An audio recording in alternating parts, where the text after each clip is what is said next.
we really want to make sure that we're preparing our students for post-secondary. Not just when I say post-secondary, I just don't mean college. I mean college, career, and really being responsive to industry needs. From the Maryland State Department of Education, this is Pathmakers, stories of college, career, and everything in between. And I'm your host, Chuck Wallace. Welcome back to part 2 of our Career Clusters deep dive on Pathmakers, stories of college, career, and everything in between. The podcast exploring the future of career and technical education in Maryland. In the last episode, Dan Hinderliter and Marquita Friday walked us through the national and state vision. Now we're going to turn to Scott Nichols and Sally Irwin, back to Marquita, to talk about the execution. We'll be discussing the CTE Flex Model, the 48 new programs of study, and how a student actually chooses their own adventure in this new system. Sally, let's start with you. Can you talk about the CTE Flex Model? Kind of give me a simple explanation and describe these 2 core courses and how they work as a foundation. Sure. Thanks, Chuck. The Flex Model is really unique in that it gives students the opportunity to kind of take ownership of what their pathway is going to look like through high school and on to post-secondary or the workforce. At the core of the Flex Model are these 2 core courses.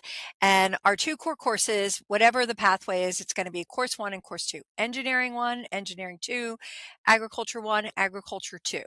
What those core courses do is that they give the basic skills and foundation that the students need to successfully take and pass their industry recognized credential for most of the programs of study after that second core course model. So again, we've got these 2 core courses that are going to give you that foundational knowledge and skills that every student is going to need in order to choose where they want to go next. I was going to say, well, then after the core courses, how does a student choose their own adventure? What's that about? And if they want to take an AP class or they want to go to community college, how does the model support that?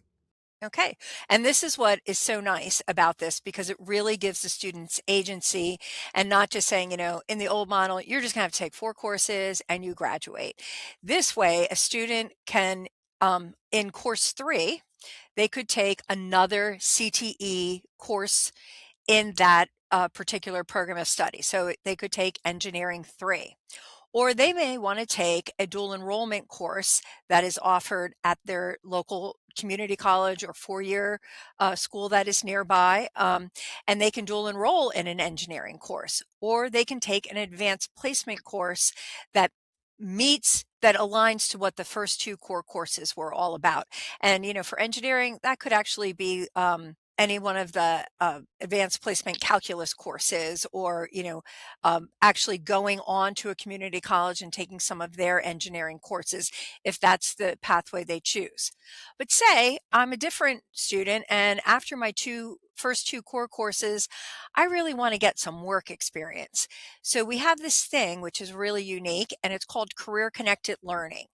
And in career connected learning, students would have the opportunity to explore possibly an apprenticeship, or maybe a capstone project that lets them dive a little bit deeper into what they learned in their core courses. They might be able to pair up with a local industry and do an internship. They could do a school-based enterprise. I was talking to an LEA yesterday where their automotive program really acts like a shop. People in the community bring their automobiles to get repaired there. So this and it's, they pay money, they advertise, they do everything that, a regular automotive body shop would do. So it gives students an opportunity to get some of that, real world work experience, but maybe staying at school and doing that school-based enterprise. Or there could be any other type of work-based learning experience. So it really gives these students an opportunity, and, they can continue on in that, learning more about their particular course of study, or they can take dual enrollment AP courses, or they can go into some kind of career connected learning. And they can do that in year course 3 or course 4. And just to get kind of confusing, they might want to do like something different in course 3 than they do in course 4. And again, a lot of that will be through consultation with the professional school counselors and the career coaches that are at schools, and talking to their parents, and really what the schools have the capacity to offer in terms of course 3 and course 4. So it is really kind of a unique way in which we give students the agencies to kind of plan their own pathway and not tell them, you're just going to take these 4 courses and graduate. Gotcha. Well, speaking of unique, Dan, is this unique, this flex model unique to Maryland? Or is this where the national conversation is heading? So the policy behind it might be unique to Maryland, but the idea certainly is not. And at the national level, we're about to put out a new 5-year vision for the field of CTE. It includes a principle on flexible and personalized pathways for learners to really balance learner agency, voice, choice, opportunity with quality of programs. I think it's a really great example to demonstrate how a learner can really explore a wide range of different career opportunities while at the same time really meeting the interests that they have. I think that there's a really great opportunity for, say, 3 learners all in the agriculture 1, agriculture 2. Learner 1 goes off and takes an entrepreneurship course because they want to open their own farm stand and go to those farmers markets and really be able to sell the product that they're making. We have another student who wants to go do a course in small engine repair so that they can really be the mechanic and really understand how that works to repair all the equipment that farms need.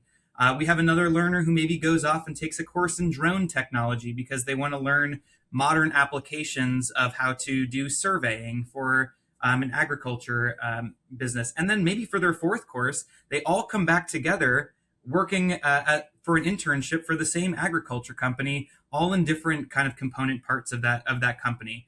But all of those learners were exposed to different aspects of the field of agriculture. They were able to explore their own unique interests, and they were able to provide value to the employer partner that they ended up working for. So I think that there's a really unique opportunity for learners to explore all of the different opportunities that are available to them, while at the same time meeting the quality and rigor that we know that CTE programs really can have and offer for those learners. I just wanted to interject because I'm not sure if I made this really clear. And Dan's example was spot on, that when you go into either the AP, the dual enrollment, or those career connected learning opportunities, the options that the students have, they all have to align to the initial CTE core courses they took. So, his whole thing about agriculture, spot on. And I just wanted to emphasize that. Okay, I appreciate it. Sounds like Maryland's on the right track.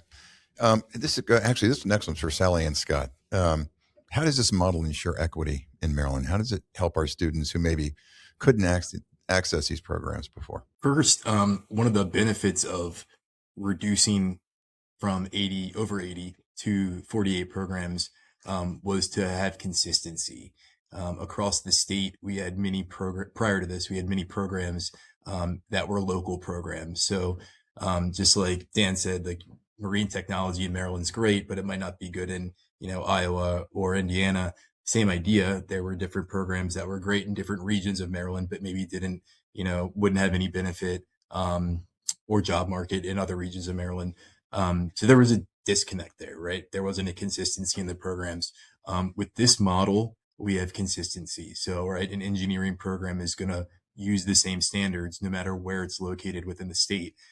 So a student that maybe is in Carroll County but moves to Baltimore County can jump into an engineering program there at roughly the same point. It might not be the same exact, spot or the same curriculum, but it's going to be based on the same standards and working towards the same end goal. So that provides like a portability piece that we didn't necessarily have before.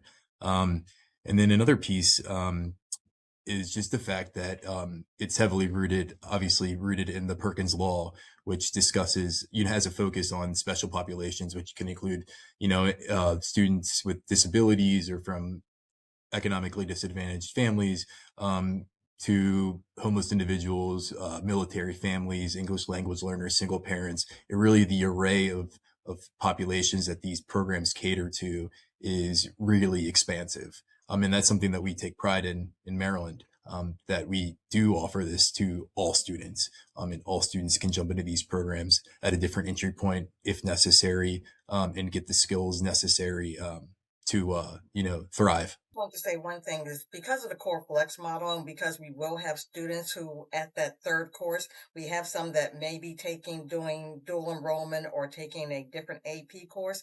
Often one of the problems with many of our programs is that they're oversubscribed, meaning that there are too many students who want to be able to get into the program than there are actual slots available.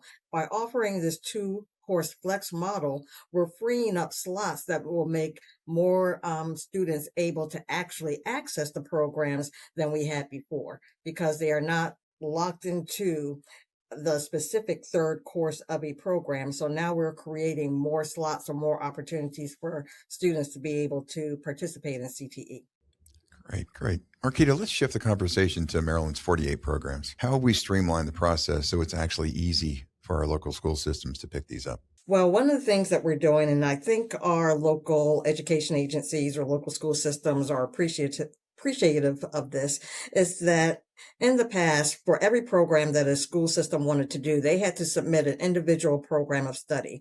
Now, because we have 48 standard programs, we can just really provide them with the listing of the programs, and they're just letting us know in what year they want to implement the program. And so we're going to actually incorporate this into their local application process. And this is something that every school system and community college, they have to do this on an annual basis in order to get their Perkins funding.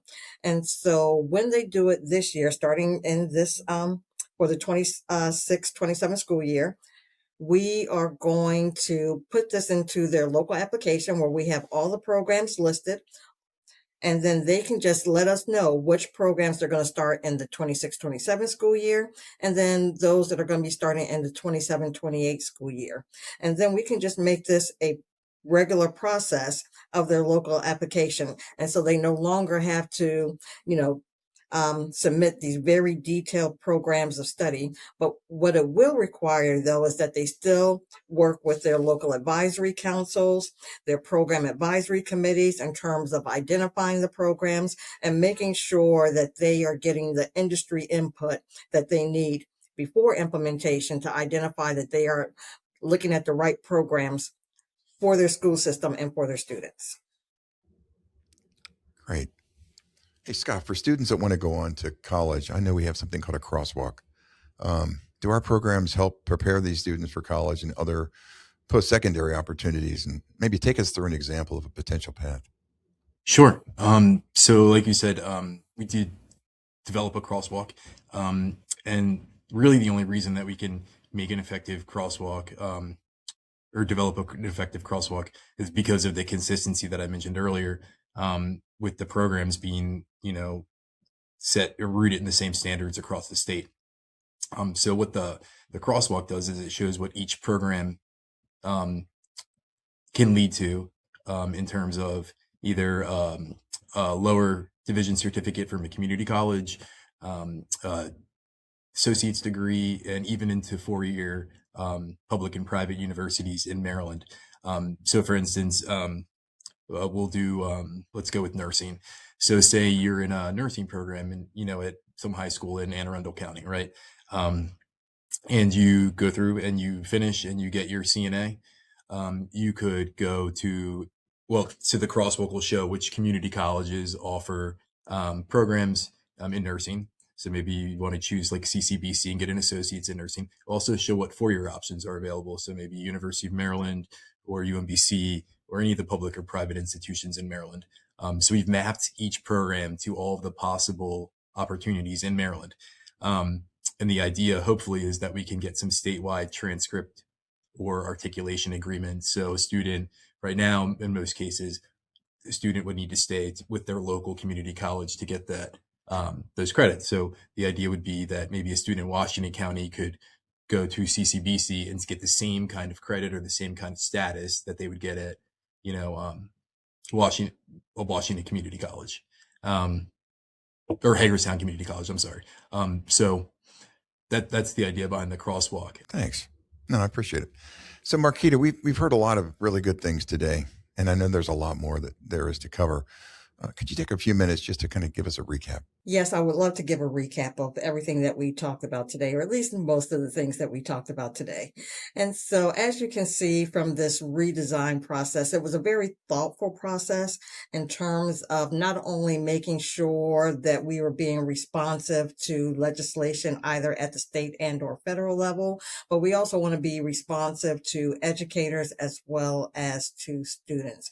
We were really looking to design a system that provided some flexibility to school systems. One of the things that I don't know if we said or if we really emphasized that I said earlier in the first episode that we went from curriculum programs to programs that were focused on standards. That really means that we're curriculum agnostic. And so we're allowing our school systems the flexibility to identify the curriculum that meets the standards, but we're also saying that these standards need to lead to industry recognized credentials, provide opportunities for apprenticeships for students, internships, also opportunities to have dual enrollment as well as AP. So it has really expanded what CTE looks like in Maryland by providing these flexible options, giving choice, and then making sure that we are also aligned to Maryland's key industry areas and being responsive, not just to educators, not just to students, and not just to legislation, but being responsive to industry.